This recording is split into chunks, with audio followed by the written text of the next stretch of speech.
So welcome to the yet another conscious leadership series. Uh, Before I introduce Nishchal Khurana, there is something that struck me from his profile. We weren't meant to just meet deadlines. We were meant to make a difference. It was so profound, and that's what struck a chord with Nishchal Khurana. Yes, yet many of the leaders who are leading teams are constantly battling and racing against time targets with growing issues of health and purpose. In today's episode, I'm honored to welcome someone who has not only built powerful brands and scaled businesses, but who has courageously paused to ask deeper questions that leadership often forgets to. At what cost and what truly matters? Nishchal Khurana is a seasoned retail and apparel business leader with over 24 years of experience across India and Southeast Asia. From leading P&L ownership to brand building and global sourcing strategies for names like Nika Fashion, NMR, Yonex, Avmore, Nischal's business acumen is as impressive as it's expansive. But what sets him apart, and this is something which I found it very unique and I've not seen in many leaders. While Nischal is a business head for a private label at the Nika Fashion, he's also the founder of Soul-Purposement. And we are really going to understand what is this all about from him. He believes leadership today isn't just about KPIs, but about leading with emotional intelligence, resilience, and purpose. Nishchal now walks two powerful paths: a techno commercial strategist who drives results, cost optimization, and growth, and above all, a leadership coach who helps people lead with self awareness and emotional intelligence, which is in today's world a very rare combination, Nishchal. Uh, Today, we deep dive into Nischal's unique journey, the inner shift that sparked soul purposement, and what it means to truly lead in today's complex, fast paced world. So, Nishchal, welcome again to this Conscious Leadership series. I'm so excited to explore your story and the soul. It's literally like the soul purpose that you are instilling in future leaders. That's how I would like to summarize whatever I learned about you. So, welcome once again. Thank you so much, Smita. Thanks for that overwhelming introduction. So glad to be here. And yeah, so this whole idea of soul purposement comes from a very deep, introspection of my own self, which I've been able to do since last almost 5 years. And the whole idea comes from the fact that while we are chasing numbers and while we are chasing businesses and we all want to be successful, and even I want to be, and I also want to grow in my career and all of that. I happened to introspect that whether I'm able to do that at the cost of my authenticity, or I'm able to do that while being authentic. So the idea of this soul purposement actually came from that part of me, because I was actually able to find my own self in last 4 5 years, while growing in my career and doing good stuff at my work. How much was I compromising my authenticity? How much was I be able to being myself? And what I realized is that significant part of my career went across my KPIs and across my responsibilities, where I was really not truthfully my own self. And while it was not that I was not delivering results. I was doing the best what I can, but not being able to come to my own self actually impacted the way I performed, and that actually showed up in my emotional intelligence. Now, this term emotional intelligence came into my consciousness, into my perspective, when I did a 1.5 years of learning journey, and when I went to a certain course at it came to my understanding, and it had a deep and profound impact on my journey.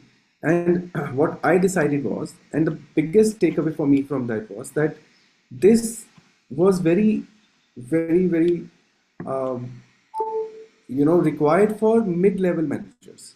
So when I was a middle-level manager, or let's say I was a senior executive, or associate vice president, I never had someone who could actually guide me through this journey, because our senior leaders, like the CXOs, were all busy in chasing numbers, and they were keeping us busy in chasing numbers, which I was doing well. So my responsibility at that time was to make sure that they look good in front of their bosses. And I was right in that way. But then, how would I be introduced to conscious leadership, as you say, or to emotional intelligence, or how will someone come and tell me that, Nishal, while you're doing that, you're losing on your own identity, and you are not being yourself, you're not being authentic, and you're compromising on your own values. Do you really know your values at all? What is Nishal made of? What is his value? And if that is not aligned, my happiness is at stake. And I would always wonder that, how long will I have to do this job? Why am I not really happy at this job? Yeah, sometimes I'll get a high, and I'll be very, oh, I got a promotion, I'm very happy, super happy, but it will die in 2 days. So I used to wonder, what is it that, is it the only way to exist? And with Soul-Purposement, the whole idea is to introduce this concept to these leaders who are aspiring to be CXOs, who are in that journey, but who do not have anyone who can hold their hand and guide them, that while you do that, there is an alternate way to exist where you will do even much better than what you're doing. You'll be performing much better than these. You'll be giving great numbers to your team, to your manager, to your boss. And at the same time, you will also find yourself. And so your boss will be super happy with you. You do not have to really say that, oh, you know what, boss, I'm not able to deliver numbers because I was busy in here. No, you will be more productive and more happy. And how can that happen is the whole idea behind Soul-Purposement. And the final thing is that I have always seen that this, especially in India, where coaching has a long way to go, mentoring has a long way to go. It is not really something which has been fully utilized by senior professionals. At the same time, it is not accessible as well. It is not really affordable. If you go to an executive coach, it might not be very affordable. So the other idea was, how can I make it affordable? How can I make it so reachable and so accessible that these people do not hesitate on that part? If they are aware, they do not hesitate in coming forward and saying that, okay, now it's accessible, I want your help.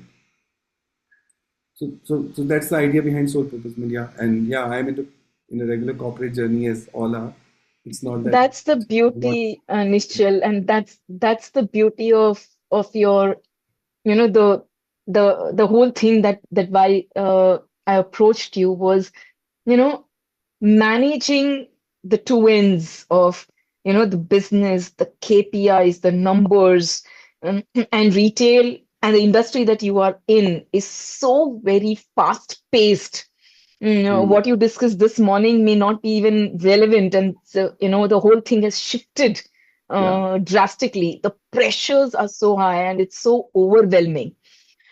Uh, yeah, and yes, you said a very important thing that uh, a coaching is still very nascent in India.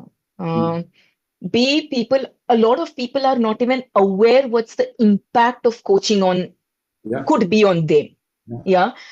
And and then there are leaders who are big, they are chasing numbers, and yeah, that's what their team members are seeing, and that's what becomes the reality for everybody. correct, Yeah. yeah, In this whole bargain, you've also been in this in the corporate path for 24 years, yeah, and being in a fast-paced environment.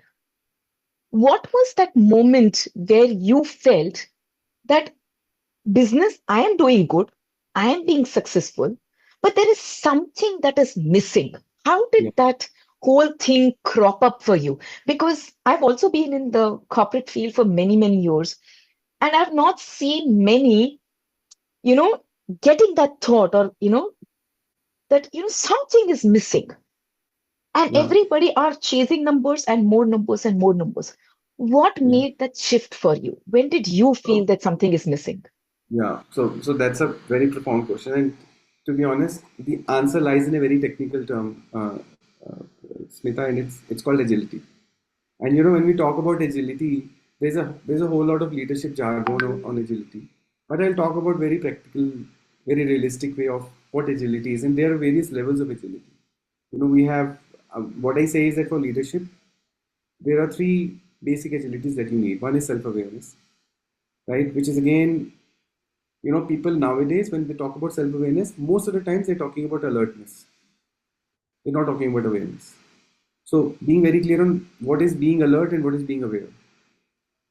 You can be alert about numbers, or you lost, or you were not listening in a meeting, alertness. You were not present while this was happening. How did you miss this planning part? Alertness.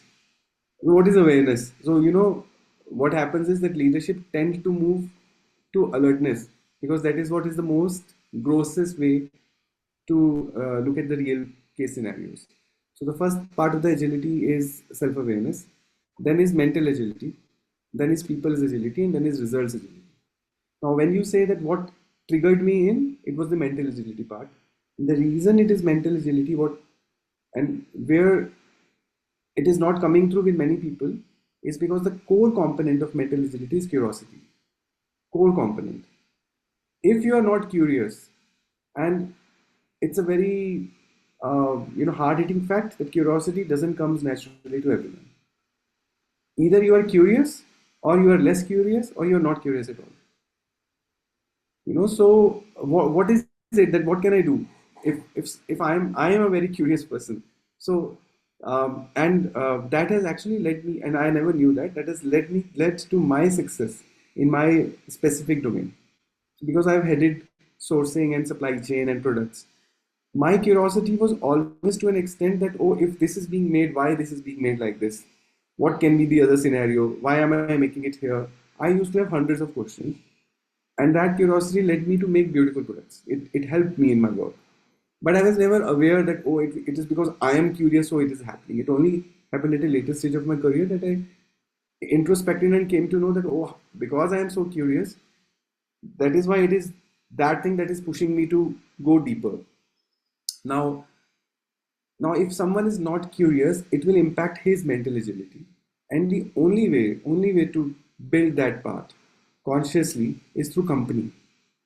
Now, if you're surrounded by the same group of people, the same CEOs, the same CXOs, the same product people, the same merchandising people, the same finance people in your company, how can you ever be curious unless you change your circle? And this is where social networking plays a impactful role in everyone's career.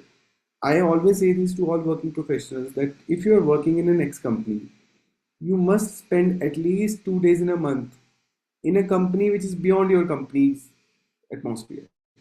Please go out of your industry, meet people who are beyond your industry, who might be working in a 90 degrees different domain. Talk to them, spend time with them, go to conferences, go for dinners, meet people. Only then you would know what is happening outside the world where you are getting stuck. And you might find one person who actually triggers your curiosity. And I happened to meet that person. It is in ancient Indian wisdom, the Hindi word of curiosity is satsang. It is actually taken up as a very religious. It has a Yeah. religious context, satsang, but sat means truth, sang means company. So how will you find that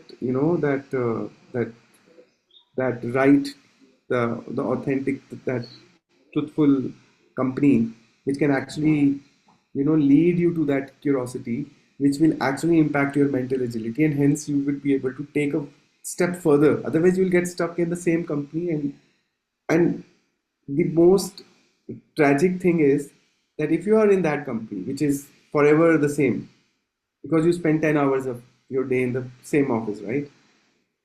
Those people will never let you go out of the things that you're doing well. So if you're doing, let's say, finance thing very well, or you're doing planning in an excellent way, these people will tell you should do planning more because you're very good in that. And if you do it even better, they will say, oh, you should even do more of it. And if you do more of it, they will say, oh, now you're vice president of planning. And then you will always be stuck in the planning part, And if you say that, oh, you know what, I've done with the planning part, now I want to be, into the finance domain, or I want to go into sales. You say, no, no, no, no, don't go there. That is not your part. This is your part. You only belong here. So, and you never know what you're made of because you've always spent 10 hours over there. What will actually push you to say and stand up that I am ready to give up on this planning part? And I am ready to change my default behavior from planning to other thing, and I'm ready to do so much. I'm ready to put so much efforts in that so that this doesn't remain my default behavior, but that becomes my default behavior. So that curiosity, that nudge, that push can only happen if you go out of your comfort zone, out of your company, go to a new company. This is what will lead to mental agility. This is a very so I say it very simple. Oh, your mental agility is just go out of your company, make new friends, go to conferences, do it 6 times in 6 months, you're done. You will find a way.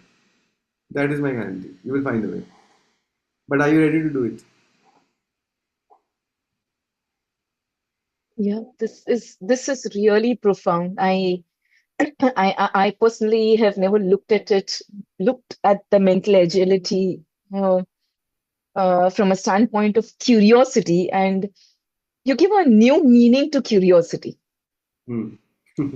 Just being curious is not about, oh, what's happening here, and what's happening here, but Yeah. it's being genuinely curious about knowing much more than what you know, Yeah. moving out of the domain or the space of your expertise and going and challenging yourself by meeting people who will sort of share their knowledge, and that enhances my knowledge, and thereby I'm able to now challenge as to what is that I can do more than what I'm doing today. And when I think, Absolutely. and I'm relating this to when people speak about boredom, Hmm. people speak about being overwhelmed. Hmm. You know, maybe they have lost that curiosity. They are repeatedly doing the same thing without they knowing about it. They are thinking that they're doing very well because they have championed that role. And Yeah. over a period of time, when it has become boredom, boredom leads to your impact on your mental health. You constantly feel overwhelmed, tired, and all those. It becomes a vicious circle, right? And Absolutely. the whole solution to this, you put it in one word: be curious all throughout in your life, as long Yeah. as you are in this world.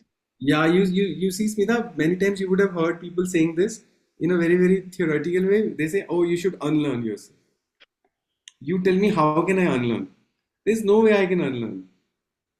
But unlearning can only happen if I have this ability to change my default behavior. That okay, if I can do this work extremely well, then this has become my default behavior. I'm just so good in planning or so good in product development that even if it comes like this, I'll just do it with my one finger of my one hand and done, and I'll be so happy doing it. But if I start doing the other thing and if I make that as my default behavior, that is true unlearning because I have actually changed my competence from this to this and I was ready to deep dive into it. But there is one caveat to it that while you can build your curiosity and while you do all these efforts and it will lead you to a certain path and you will pursue that, one thing you should always be conscious about is that while you move on that path, we must keep a certain level of support around us because when you are moving on that path and when you're unlearning, because you're trying to build something as your default behavior, who is that one person or two persons who are going to support you, who will be your back? Because it should not derail you and it should not lead you to have certain thoughts or emotions which actually drain you. Curiosity is going to be the trigger. That support is going to be something which is going to hold you. So if you have these two things, and which is where people agility comes in, how will how will you have that kind of agility with people around you, with the team around you, who actually have that kind of warmth with you, that kind of rapport with you, that they say that this person, whatever he does, we are just with him. So that these two things have to come together: people agility and Uh, mental agility. yeah. So as I am trying to learn and I'm curious, I'm also going and reaching out to the to those people who will Yeah, really support or nourish my curiosity and true. also help me learn or implement those aspects in my professional and personal life. Because when Absolutely. I'm learning something new, I may not be able to do it all by myself. I will Very, need the support of those people who have helped me, teach me something new. absolutely. You summed Yeah, it so well. yeah. No, this said so many things. You spoke about agility, but you articulated the whole aspect of agility. Otherwise, it looks like very heavy word. Yeah, But when you break down into mental agility, emotional agility, people agility, you're able to literally navigate it so easily. We are yeah, talking about being an agile world, but I yeah. think agility starts from within.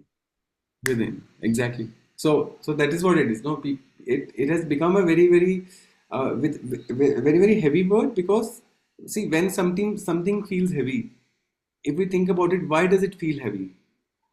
The reason it feels heavy is because it has not come into our experience yet. The moment that words come out of the management book and becomes your reality, that word becomes the lightest word in your life. Yeah. So agility, leadership, self-awareness, all of these looks they meditation, they are very heavy words. Oh, meditation. Oh, self-awareness. Oh, this is not for me. Why is that person saying that it is not for me? Why does it feels like a burden to him? Because it is not in his experience. And the core purpose of conscious leader or a CXO is to bring these into experience for these middle managers so that life becomes easier for them. That when he says, "Oh, you were not agile," where is your self awareness? If that self awareness is in his experience, he will never feel that heavy. But when he says that, then that person feels, "Oh yeah, maybe I'm not self aware. Where am I doing wrong?" And his self regard takes a hit. So how is that leader going to bring all these things into his or her experience is one of the prime jobs of leadership. Yeah, a lot needs to be done on that, and that is what I am continuously trying on my own self, and it is not that easy to be. It needs efforts, but yeah, you start walking on that path, and I heard someone say that if you keep walking, you might not reach your destination, but you will still reach somewhere. So you have to keep walking. Somewhere halfway through, in the middle of the Yeah, road, there'll be something halfway through you would have had some level of realization. true, That realization is also about achieving something, right? That realization itself is an achievement true. because there are so many people in this world because of that lack of self-awareness. We say, Ari, we know about ourselves, what somebody else will tell me. I know about myself. But, as you was talking about being self-aware, I was also reading in your profile of, you know, how can this self-awareness lead you from being reactive to being impactful? Yeah, There's a huge difference between reacting to various situations and being impactful in different situations. true, Uh, and that's what a self-aware person is able to do. true, Aware of self and aware of others. And your others, the main aspect of others is your immediate team. true. How how do we bring in this aspect? How do we help people build more awareness of themselves Hmm. so that they are not reactive, but they are more impactful Hmm. in the So way they are leading themselves, in the way yeah, they are leading others, yeah, and the way they are making decisions, all of it. true. So decision making, self awareness. In fact, it is called as emotional self awareness. To be very accurate, there is something called as emotional self awareness, and one of the key aspects of emotional self-awareness, if you go a layer deeper into it, layer deeper into self-awareness, is that, and I'll still make it very simple, instead of making it heavy. So emotional self-awareness is being aware of your emotions, being aware of the other person's emotion, and being aware of the impact your emotion is having on you and having on the other person.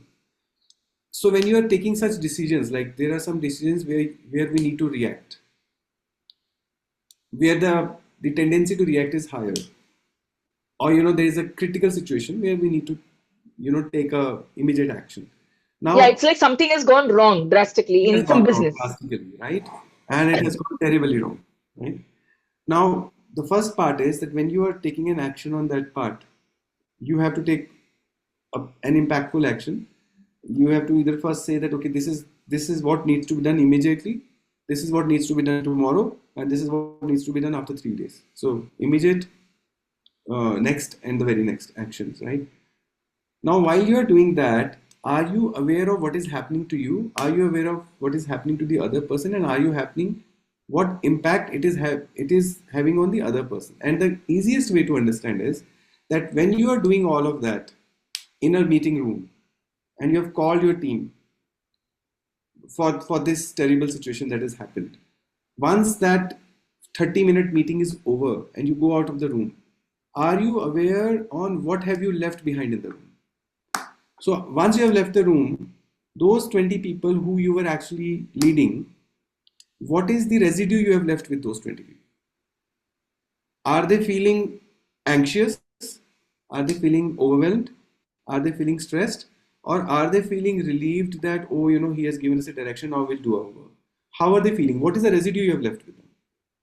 Or are they feeling very negative that, oh, all the blame is on us? So what is the residue you are leaving? If you are leaving a residue which is making your team flutter, or if you are leaving a residue which is negative, which is not very productive to their work, then your emotional self-awareness is low. So whenever I go into such meeting rooms, I always think of it that, okay, after this meeting is over, what is it that I am going to leave behind here? You must have seen that when you enter a certain higher CXO room, you either feel very energetic, but I personally have had situations where when I leave that room, I feel very drained. It looks like that energy has pulled my energy. That person has actually pulled my energy from within me. Somehow with his demeanor, with his the way he speaks, the way he he amplifies his personality. Sometimes I had this person who has sapped my energy. Now that is a residue he is living with, and his emotional self-awareness is low. But if I come out of that room energized, happy, oh, what a person, what a great person I have met today, his ESA, emotional self awareness, is very high. What kind of leader are you? What is the residue you leave every day? Now you are leaving that residue every day with your team. What is it that you are leaving every day?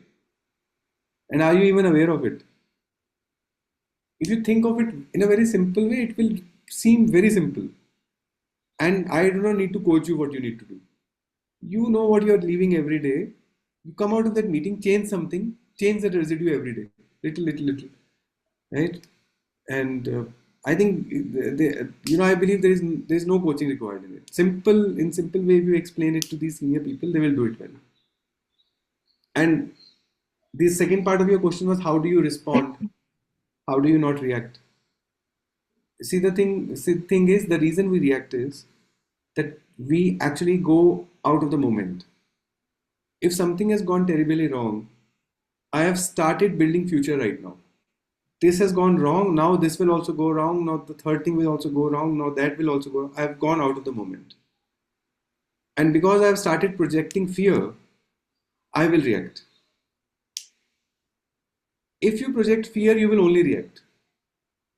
But if you're in the moment, you know something has gone wrong, what can you do now? You can't do anything, it has already gone wrong. The best thing you can do is respond and do the best that you can do now. Can you do the perfect thing now? You never know whether the thing you're going to do is going to be perfect or not. No one can tell that. But can you now, in your ability, with all the experiences that you have carried with you and with the team that you have built, can you do the best possible thing now without projecting fear? If you have this basic concept clear in your mind, you will never go out of the moment. And you might again do something wrong. I am not guaranteeing that you will take the right action.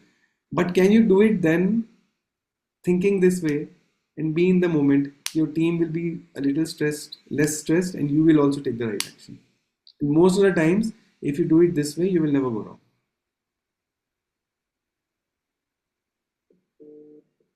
I think for all the listeners who are going to listen to this, you have given such simple technique. Yeah, You are going to a meeting room, yeah. The moment your meeting is done, and when people are out or you are out of the room, yeah, and you're going back to your room, your personal space, maybe taking a moment, this is also self-awareness, yeah, taking a moment to, it's like a self-talk or writing, saying that with all the conversation that I did, what is the impact that I have left on the team? absolutely. How are they feeling? What would they be feeling at this moment? True.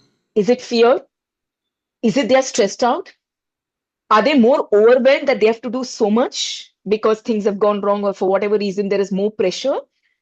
Yeah, Or they have got a direction and they are all energized to achieve better than what they did today absolutely. or in that moment. If every single day I'm making it that small practice, whether I'm doing a meeting with 20 people or whether I'm doing a meeting with two people or even one on one, doesn't matter. Every time I'm finishing a conversation, am I reflecting back for 2 minutes, 3 minutes? And over a period of time, I will start becoming more conscious about my emotional response. I may not react now, emotional response to Yeah, the situation, and I start becoming more aware of my team's emotional needs and responses. absolutely. And practically how this has worked for me personally, I was not a not best of the leaders when it comes to PSA. And what has happened with me is that when I have started noticing this about myself, I have actually, post meetings, I've actually gone back to the same meeting room, maybe 15 minutes, half an hour later, realizing that there is something which I didn't do right. And I would actually go back to the room and tell my team, what you were saying might be right and I might be wrong. Let us reflect on that. So my team actually recognized the fact that this person is coming back and he's saying that, oh, you know what, I might not have reacted the best possible way, or my listening was not the best. And when I left the room, I just realized what you said, and I am coming back now. And that has made a big difference in the trust that I've built with the team. So initially, this happened with, it might not happen with the other person, but this happened with me that I actually went back to the meeting room, half an hour, maybe the next day. Or you know what, the last meeting that we did, no, I was just thinking about it. Maybe just let us realign ourselves. And what that person said, I am actually ready to incorporate that. So this is all because when you think about it, that what is it that you're leaving behind, you actually suddenly realize a day later. In the initial, you will only realize it a little later that that when that moment was happening, there was certain thing which another person said, and in that moment I was not able to listen to that. And you might listen to it 24 hours later because it's going in your mind because you're aware. That spot of awareness is going to become bigger, but it's there. I can promise one thing, that this spot of awareness is present in every individual, whether he is very low self-aware individual or a very high self-aware individual. That spot of awareness is present in every human being. And if you think of it, you will realize that it is there. It is just that you have to just hold it a little longer, come back on it, and expand it. Yeah, yeah. So that's why they say, right? Uh, uh, the distance that we create between a reaction and a response, the Yeah, more distance that we create, yeah, the more we are able to pause, the more we become self-aware, and the more with that awareness, you respond more effectively. Very right. Very right. And what you spoke about, that you there was something that was there, maybe after 30 minutes, maybe after 24 hours, but going back and telling the team member, yeah, I think you were right. This was going on in my mind. What consciously, as a conscious leader, what you demonstrated were three things: trust, psychological safety, Absolutely. and transparency. Very right. Yeah. When conscious leaders are demonstrating these three, Yeah. automatically there is a ripple effect on people. Absolutely. Absolutely. And if you're in a senior position, whether you acknowledge it or not, 90% of the job has to be done by your team. You're only building strategies, you're only giving direction. Are you really on the ground or on the floor level doing all the work? It's all the team that is basically delivering the results for you. What you are doing, your prime responsibility is to align stakeholders, is to execute strategies and align your stakeholders that, you know what, this is what we are going to do. If they are aligned, your team can do their work peacefully. But the work has to be done by them.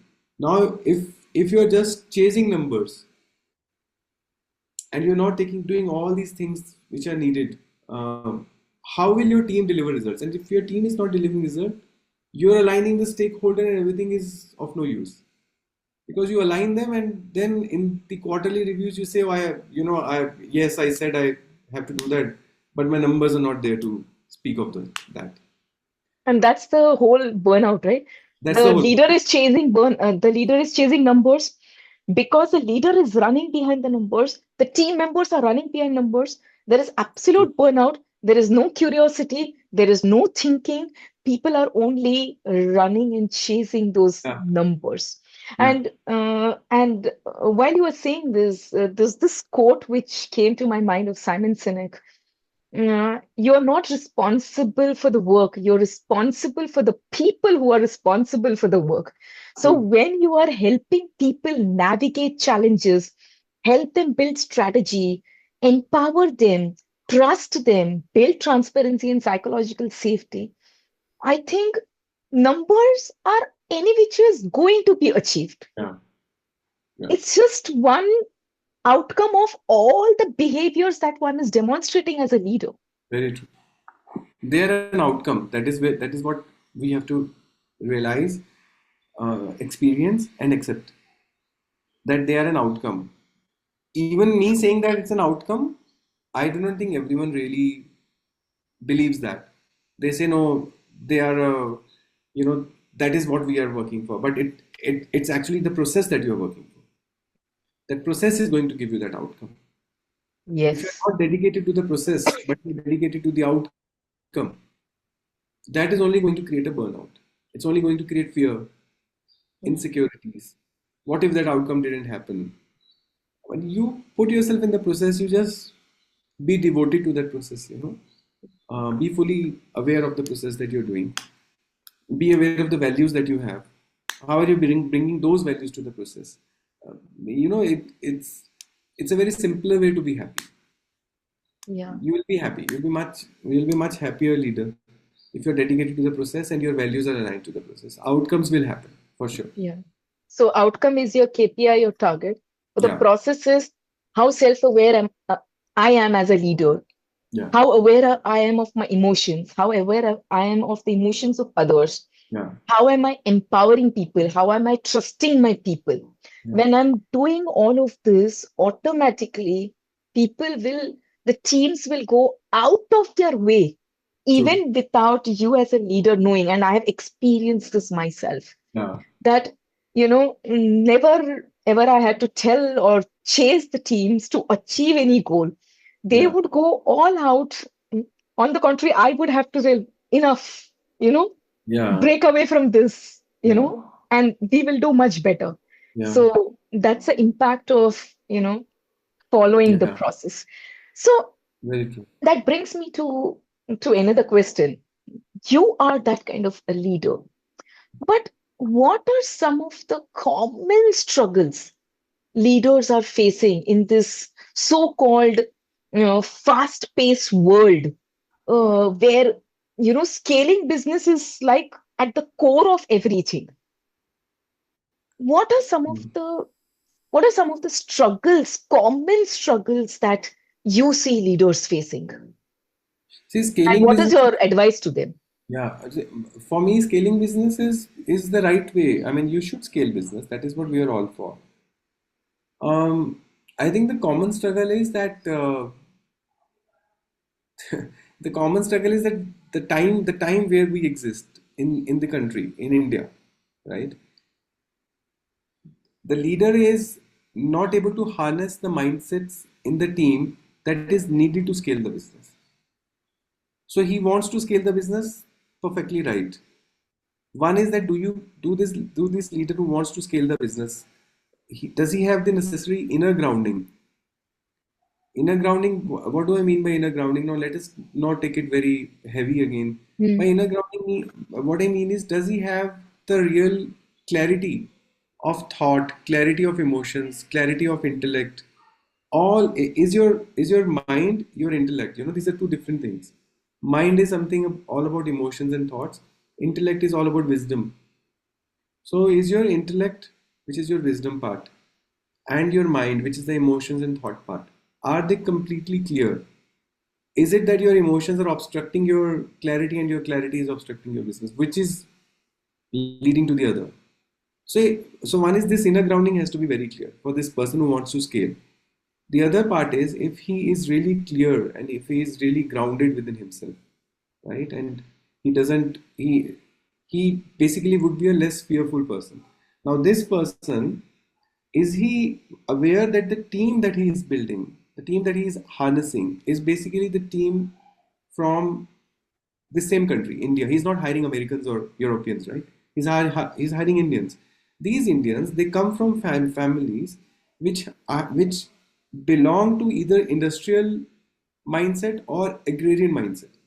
The families that we come from, middle class families or upper middle class families, we have not come with a mindset which is very agile, which is a scientific mindset, which Americans and Europeans and those Western countries have. Why do they have it? Because they have gone through that 300 years of cycle where they went from industrial revolution, they colonized the world, then they went back, they made money, they developed their countries, their infrastructure is super developed, right? They do not have any survival issues, they have all those things sorted out. We are still in an area where we have to go through all that, in fact, in today's world. So is this leader, first of all, once he is inner grounded, he has this grounding very well within himself, is he aware that his team is not that well grounded? Team is still coming from a mindset which is not that will, cater to your scaling needs in the pace that you are looking to scale. If he is aware of that, he will invest properly in this team, and he'll be aware of the expectations that he has to keep with this team. If his expectations of the team are unreal, he will make his team go crazy behind his numbers.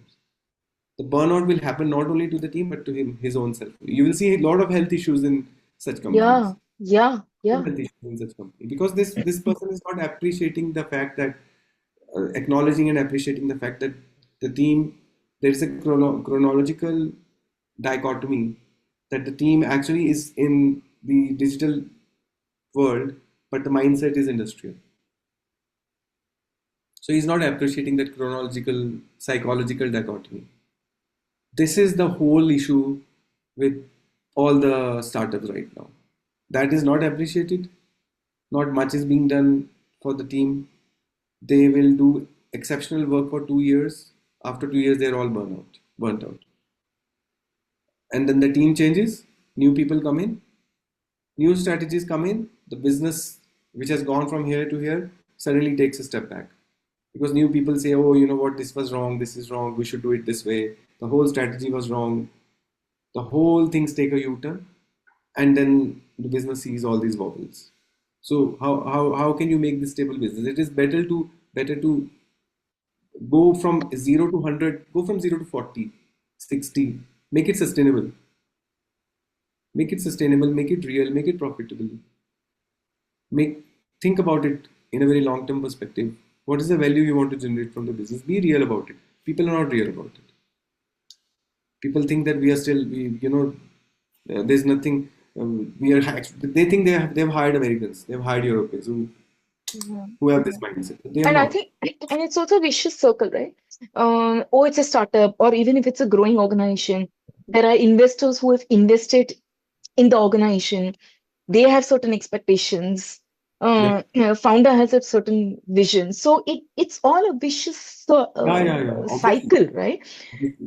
That's where what you're saying is the alignment with my intellect, my wisdom, with my emotions Right. is very, very important. Very important. If they are misaligned, I'm Yeah, only going to burn out very, very, very fast and then blame the environment, blame external world, blame employees, blame people, saying that absolutely. it was because of all these reasons Yeah. my business failed.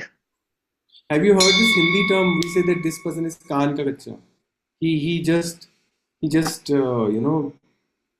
doesn't trust someone very easily, and Yes. he will listen to 10 people and he will believe all the 10 people.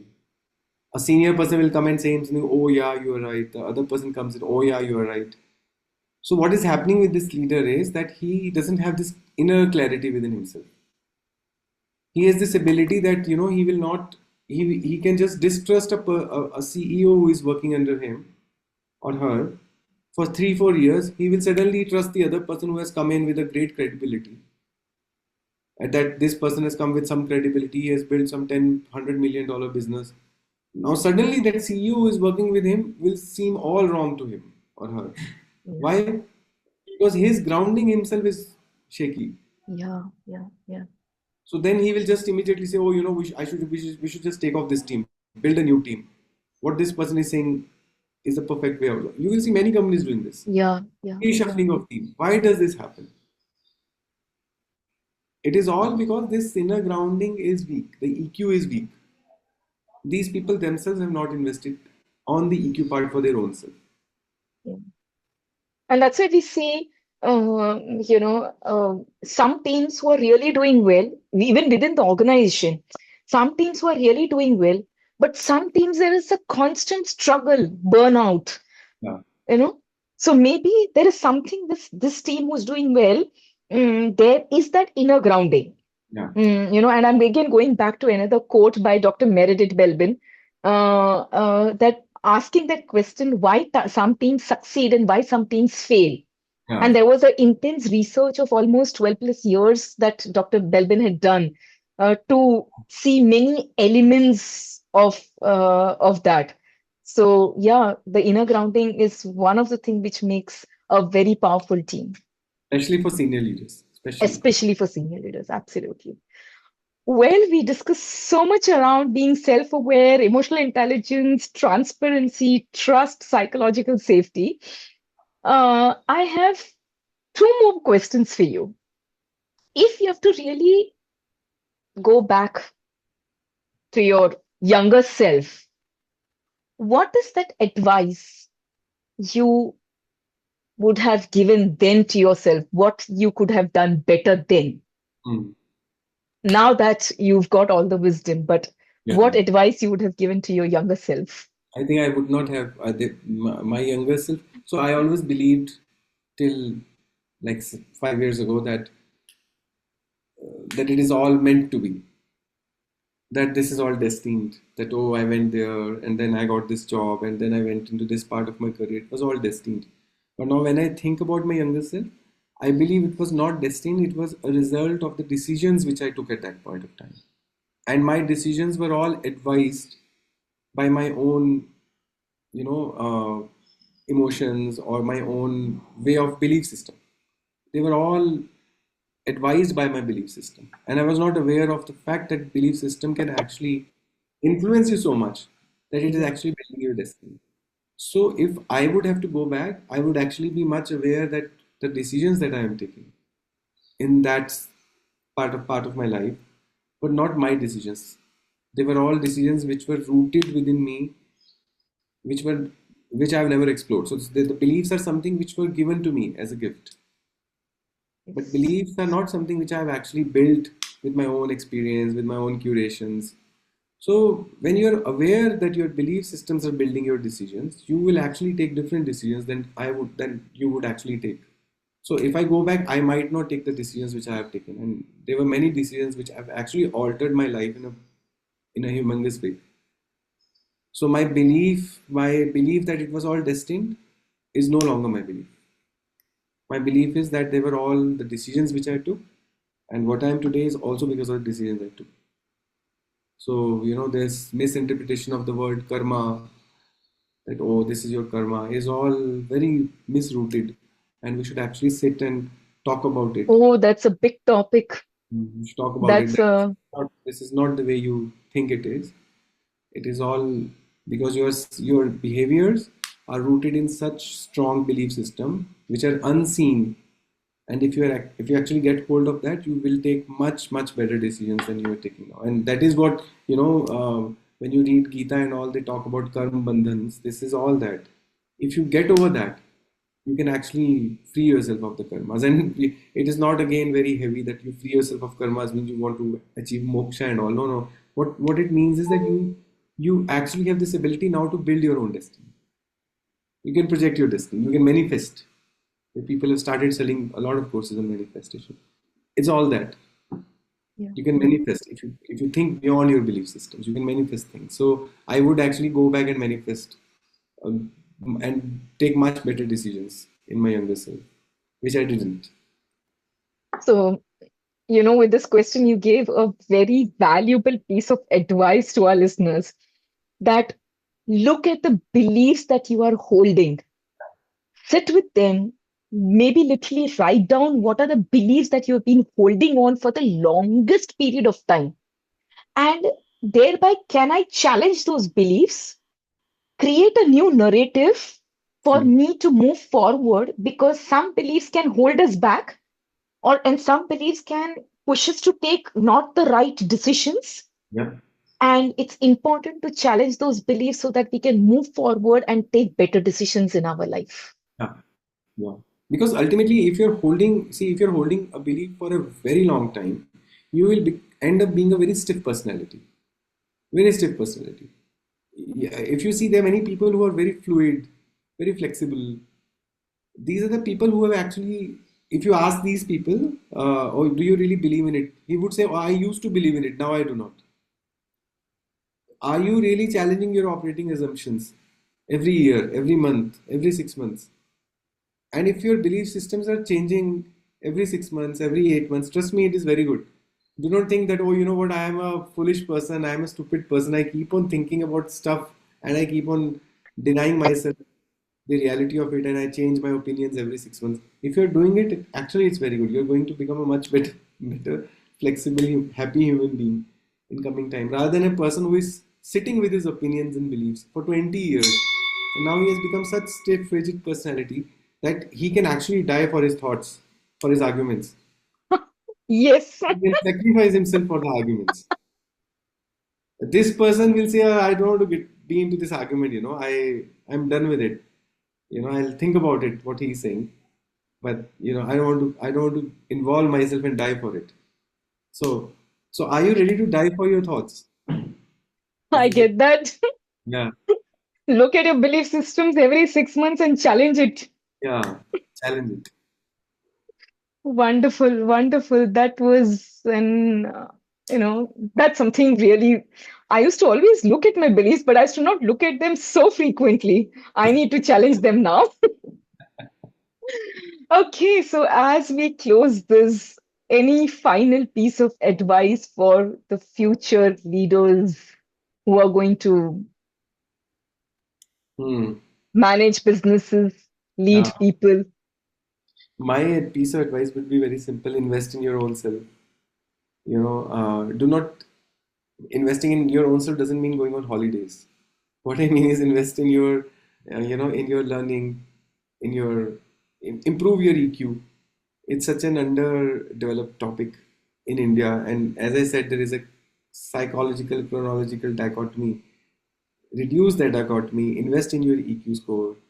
Um, Build your inner grounding, and please, we have got such great spiritual texts whatever text you can get hold of, whether it is Gita, whether it is Bible, whether it is Yoga Sutras, whatever, find someone, dig deeper into them, bring them into your lives, make them read them in a very simple way, bring those contexts in your life, and I'm telling you, it is going to just build such richness, such richness and such fulfillment in your life that it will start showing up in your leadership journey. These are not the documents to be revered. These are not the documents to be, you know, to fold your Just read hands. after you have crossed It 60, is not that. you are in your Yeah, these are the documents to make use of in your real life while you're young. today. While you're young, don't be old and then say, "Oh, now I'm retired. Let me read." Now they Now let me read the Gita. correct. Bring them into your life early. I think that's a very uncanny advice, but I would give it to every leader. Thank you so much, Nishchal. That was pearls of wisdom from you. And the last piece of advice that you gave, I think I'm going to take away all those piece of advices and start incorporating in my personal journey for sure. Oh, So thank thank you so much, Nishchal, for your time. And I'm sure the viewers, the listeners are going to really take a lot of these learnings and hopefully implement in their life. So thank you so much. thank you so much. Pleasure.